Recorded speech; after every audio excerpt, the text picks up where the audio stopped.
Good morning, artist. I have an idea. This could actually work out pretty good. Good idea.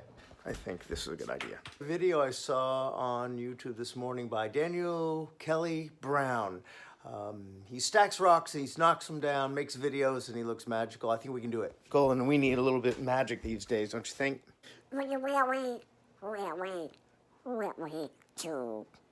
I was watching YouTube videos and I was inspired by this video called Balancing Point. It's done by Daniel Kelly Brown.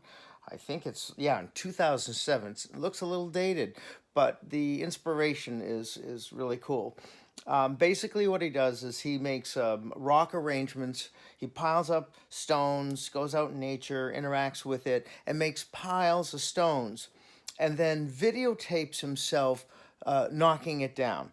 And after he destroys his artwork, he plays the video backwards, and because he anticipates how he's going to do this, his gestures and his movements as he knocks over the sculptures, played in reverse, makes it look like he magically stacks things or arranges materials in nature. What he does. So he's actually walking backwards towards the camera. This is the end of the video he shot, and that's the last rock that he knocked over.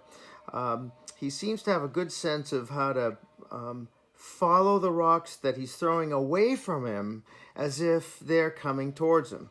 So this is in reverse. So he seems to point at the splash point and then catch the rock and set it on the pile, but he's really disassembling the pile one rock at a time, tossing it and pointing at it as it goes in the water, and then conjuring up the splash at the end, and then walks backwards. And what I like about it is it's not that complicated. He doesn't do fancy stacks of rocks or arrangements. That's kind of straightforward balancing stuff, and we could all do that. I think this would be a really fun project for us to take on, that you pile something up or arrange things in an interesting way outdoors, or what I did was I just grabbed some sneakers and shoes as my first attempt. So it could be indoors too, but you arrange something artistically, take a picture of it so we know what it looks like, and can go in your portfolio. But then videotape yourself dramatically knocking it down or blowing it up or knocking it over or rolling over. I don't know. However, we destruct it. But then we'll put some sound effects and maybe some dramatic music, play it backwards, and it will look like we all have magical powers, which we all know we do anyway.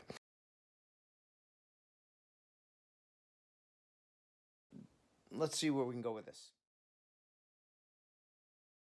So this is a pile of shoes that I stacked this morning when I wanted to try this reverse video experiment. I didn't do anything fancy, I just piled them up, but then I shot a video as I knocked them apart, and I'll show you now. So a good start to this video will end up being a good finish. So I walked backwards, celebrating this magical feat I had done, gingerly approached a delicately balanced shoe, and then flicked it off. But then I didn't follow it. This next one, I looked at it and gestured to it.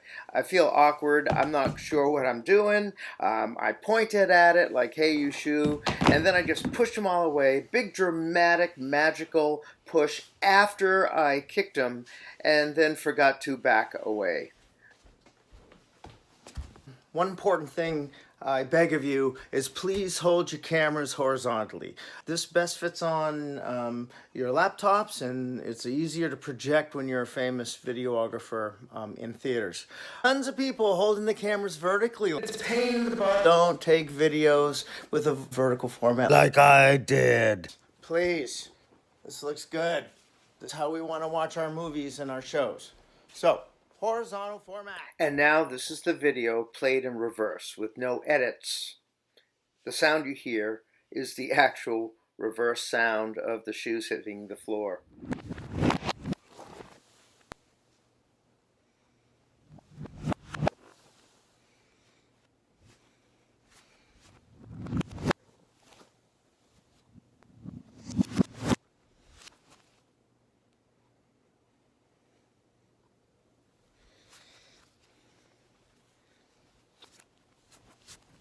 So after an hour or so on iMovie and editing and adding some sound effects and regretting that I used a vertical format for the video, I used some Ken Burns effect to zoom in, and you can see the video.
Let's do this.